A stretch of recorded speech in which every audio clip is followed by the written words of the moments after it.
So, if we didn't know the dangers of social media already,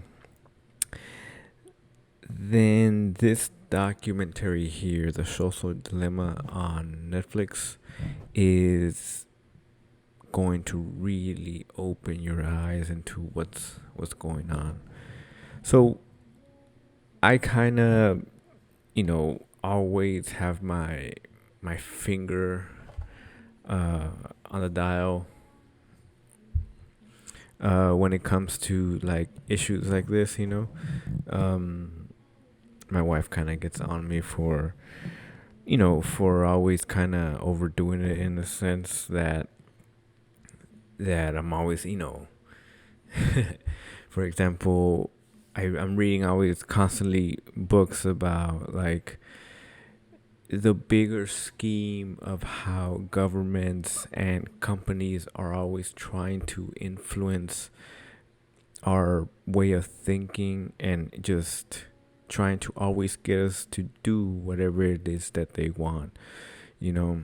And I'm always constantly talking about this at the house, uh, so almost to a point where I kind of have to tell myself, like, take a chill pill, man.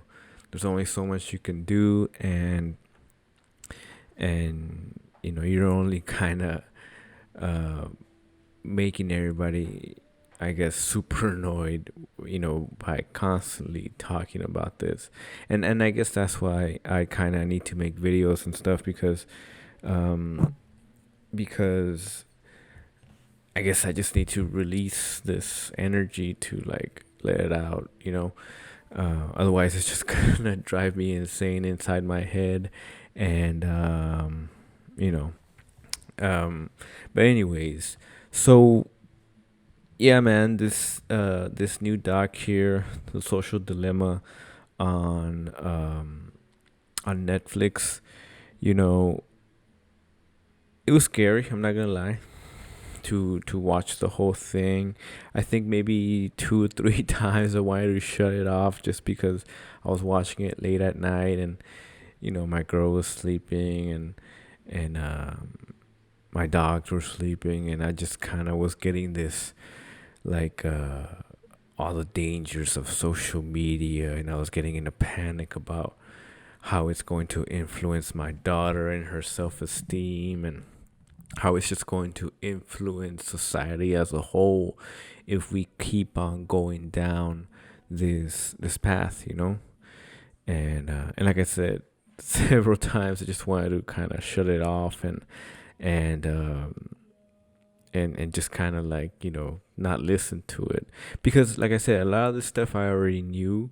um and there's some stuff, I guess, that they talk about like how the algorithm works, and they even kind of like have this little like a it's like a, how do you say, um where they pretend like it's a movie, but it's just like a part of the documentary, um a dramatization, I guess you could say, of this kid and his family, and how kind of like these phones and social media things are just kind of like fucking with them, like, throughout their whole day, and how it drives them to like make these absurd decisions that they would have never have done if it weren't for like social media and stuff like that.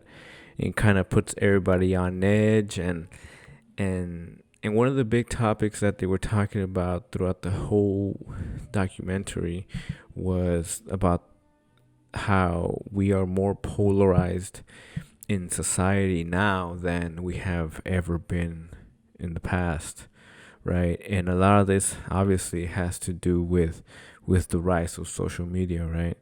And so they talk about how these social platforms kind of engineer their algorithms to like have your own personal feed towards you, so much so to where they hack your brain in a sense, like they have a direct pipeline to your consciousness and to your, they already know what you're gonna think, and how you're going to perceive a certain social event, um, and therefore they try to bait you with stuff that is going to keep you more on these platforms and engage more, and and so that's kind of it all kind of culminates to that at the end of the documentary with this kid. He becomes like super, I guess, just sucked down this rabbit hole of this political ideology, and he's a kid, right? And so he's neglecting his friends, and he, to a point where he even stops going to like his like usual things like soccer practice and stuff, just because he's getting so, just, I guess, brainwashed with a bunch of these like little baits that these platforms leave for him, so that way he doesn't stop using the platform, and I think the perfect example of this is Twitter, and Facebook especially, right? If you go on Twitter and Facebook, it's just constantly nonstop, like, back and forth between people who disagree, and and because what they say is that they alter everybody's um feed, so that way it's super personalized to you based on your clicks, based on how many times you view certain types of videos, to where they gather this like a model or metadata. They make it into a model where they, like I said before, like they kind of just, they're able to know what your next step is going to be. So if they think, you're gonna get outraged at a certain thing, they put that thing there just so you engage more with the platform, and it keeps you coming back, right? So, I was just a part of this, and even, you know, uh, I still am, I guess, on Twitter. Just when people say certain stuff about, political ideas, you say something, and you kind of don't want people to respond to you, because you don't want to get, I guess, triggered or whatever, but you kind of also do want them to respond to you, and you're kind of anxious and constantly like refreshing it to see what they said, to see if anybody agrees with you or disagrees with you. Or on Facebook, I think Facebook has to do more with like local stuff. I think they've gone, or at least for me, like I said, I'm 31, going on 32 already next month. I think Facebook, it's more for us like local stuff, right? Or at least for me it is, because I barely even use it. The only reason I really, the only reason I use it is because the gym where I go to, that's where they post their workouts. But just because of that, it kind of sucks me into like the local newspaper will have a story about, the lockdowns, or another 30 days of having to isolate or whatever. And so everybody has their opinions, including myself, and I get sucked in, and I start bickering and arguing with people, and to a point where like hours will go by of just me trying to come up with like, a response to whatever arguing I'm having, and like literally, it'll be 8 in the morning, and by the time I know it, it's already noon, and all I've done is pace around my house and like just constantly respond to these stupid arguments on Facebook that really have no impact in reality, I guess, as far as what changes it's going to bring, essentially. But what it is doing, like I was stating, was that it's hyper polarizing our whole society to a point where, if the perfect storm comes in like this year, with everything that's going on, the elections, COVID, um, the we had a hurricane here, all these things, the fires in California, all these things seem to always just be driving people, to different sides. And and like I said, it's gonna come to a point they ask one of the guys, where does this ultimately like lead us, if things keep on going this way. And one of the guys flat out says, like, we're going towards civil war, and you can kind of say, how do we know we're in a civil war? Because there's been bloodshed already, right? Like, there's been people that have died on both sides, whether it be like Trump supporters or activists from like Black Lives Matter or whatever, cops even. So you can even say in a sense that the Civil War already kind of has started, right? But how is this going to end, right? And I think, I guess obviously, and I don't mean to be like a doomsday kind of guy, but on, once the election happens, is this thing just going to get worse? And the underlying, I guess, issue is always social media, right? Like, everybody is in an outrage when if Trump wins, everybody on the left is going to just go crazy, right? They're gonna say that he won illegitimately. If Biden wins, Trump people are gonna say that it was a fraud, and the mail-in ballots kind of messed everything up. So it's Biden is illegitimately elected. So yeah, man. And all of this is going to become. I mean, is going to come from social media, right?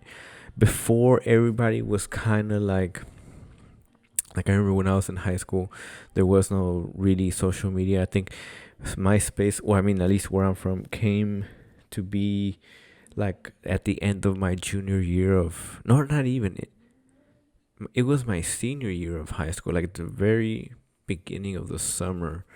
um Going into my senior year, that's when I remember me and my cousin heard about this thing where you could like get girls. It was called MySpace. So we went to the library and we made a profile and stuff like that. And you know, and by the time school started, kind of everybody had MySpace, and it was this thing, where mostly innocent, right? There in our high school, everybody was kind of just like, you know, talking to each other about bullshit and whatever. But even then, you could already tell that it was going towards a nasty direction, because, like, I remember you would have like your top friends, right? And in your top friends, you could like move them. So it was like a ranking, right? Like, you would rank who were your top friends, right? and and depending on who you were, that could really affect you, like, if you thought this person was your really good friend, but then they have like three or four people in front of you on the rankings, they're on your MySpace top 8 or whatever the fuck, right? um that was always, kind of, I guess, that was like, or that was the beginning of this, like, social media pressure to, like, I guess, I don't know, be more likable or whatever. Now it's about Instagram and getting the likes, and on TikTok going viral with your TikTok, right? And posting selfies, and seeing how many people commented to your selfie, right? There's this part in in the documentary where this little girl is like literally like she's like 12, and she posts a selfie, right, with like the duck face and whatever, and like nobody likes it, so she deletes it, right? And she retakes one, like with like she even adds like a filter to make her look, I guess, prettier in her eyes or whatever, right? Like she accents her lips, um, and so she puts out this picture of herself exaggerated, with certain features exaggerated, with makeup when she's only 12, with these filters that like make her look prettier. All this stuff saying that you're not good enough being who you are. You have to, I guess, wear, or or do stuff to yourself to get people to I guess accept you and comment that you're beautiful or whatever, right? And yeah, as soon as she puts out the picture, a bunch of people comment like so beautiful, and I've seen that in real life, even with with me. I mean, as a guy, right? Like for me, I just post bullshit, but to say that I don't get affected if like somebody, or if somebody doesn't like the post or whatever, to say that it doesn't affect you is kind of bullshit, right? Because it has to affect you, because like the documentary says, like we're like a social like culture, so we're always striving to connect with other people, even if it is through the phones. And now more with this quarantine, right? Like everybody's um wanting to have this human connection, but because of social distancing and whatever the fuck, right, we can't. So now we're integrating these apps more into our just regular life, right? Like my little girl here, she can't see any of her friends, right? Her parents are paranoid about them getting COVID or whatever. Um, so now these little girls are just stuck inside, just, basically, I guess, hyper putting that that thing, the pressure on them just an overdrive, right? And if maybe it took a few years for them to develop this addiction, now with this lockdown, it's going to be in a few months to where they're just totally dependent. There's this part of the movie where the mom says, where she puts away everybody's phone, so that way everybody can have just like dinner, and not like not check their phones. And the little girl can't even help herself. Like she breaks open this little canister that the mom puts the the phones in with like a lock. She breaks it because she wants to get to her phone, because she hears the notifications going off, and she needs to know who's sending her comments, or who's sending her messages, or who's liking her TikToks or whatever. So overall, I mean, it was a great doc, pretty scary, very very informative. And it's all these people from like that work out on the social media, behind the curtains, right? Like Facebook, Twitter, Instagram, like directors of engagement, and the main guy is like this big proponent of like disconnecting, of getting away from your social media. And I had already made a video about disconnecting from social media, but just yesterday that I finished watching documentary, I was like, I need to kind of address this, because it's important, I think. And I saw somebody on Twitter say, like, this documentary should be mandatory for anybody over like the age of 14. I would even say that it's mandatory for everyone, like flat out, right? I mean, obviously younger kids are not going to understand the basis of it, right?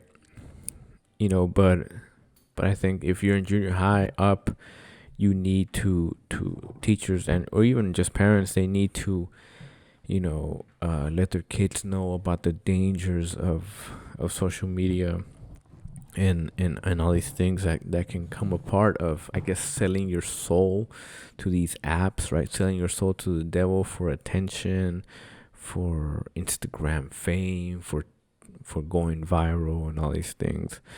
And I get it, most of these kids are just doing these things for fun, right? Like if you go on TikTok, most of these people are just kind of doing like funny videos and dancing, and so you can say like, just get a hold of yourself, man. It's not that bad, it's like, but that's what the guy says. It's like, I'm just posting a video of me dancing. How is that like going to culminate in the destruction of democracy, right? And that's where they get into more of how they're manipulating you to like essentially like end democracy as we know it, especially in all these developed countries, and it's hard to see, like you said, if all you see is just people making funny videos and stuff, it's hard to see how that is going to ultimately lead towards like our destruction and stuff like that. But like I said, they're gathering all this data, and they know when you're depressed, they know when you're alone, they know when you want to be in a relationship, they know when you want out of a relationship. So yeah, man, I would suggest, definitely everybody needs to watch this documentary. It's a little bit depressing, I'm not gonna lie. And they try to end it with like this positive note, right? Like humans are going to like succumb, I'm sorry, overcome this problem, and we're going to figure it out, and all these things. And I really hope so too. I really hope that that we do kind of get over this, you know because social media, like I said, started off, and like even in the documentary they say social media started off as like this really good thing, right? It started off as people wanting to connect with each other and stuff like that, and gradually it evolved to the monster it is today, like opening Pandora's box and shit, right? um but like it started off with people just wanting to make friends and be connected and hook up and shit like that. But now it's just taking a life of its own, kind of like Frankenstein type of deal, and it's become something else entirely, where it's influencing elections, it's changing the world, it's taking down governments and shit, right? And if it can do those things to these big institutions, how is it affecting these microsystems, like a family unit, an individual person, right? A person's psyche,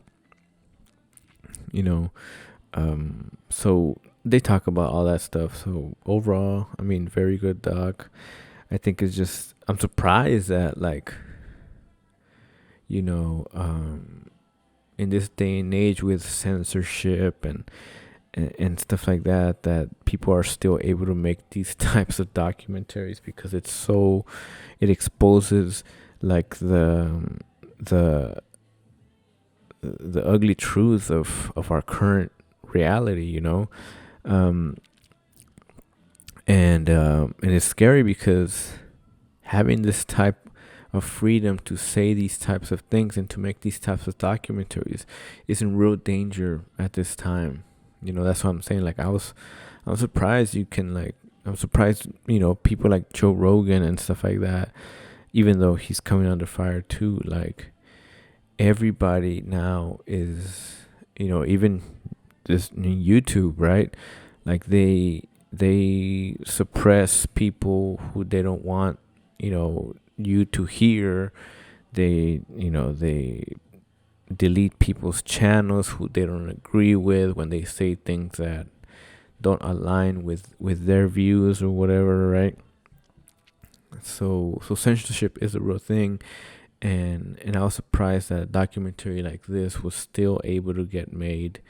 People still believe in freedom of speech, and people still believe in in I guess in freedom, which is good, which I guess is the light at the end of the tunnel. People are always going to, I mean, or at least in this country, they're always going to side with freedom and with, I don't know, with being free. So yeah, man, that was my recap on the documentary. Very, very enlightening, like I said, but kind of scary at the same time. So if you haven't watched it, make sure you check it out. So that's all we got for you today.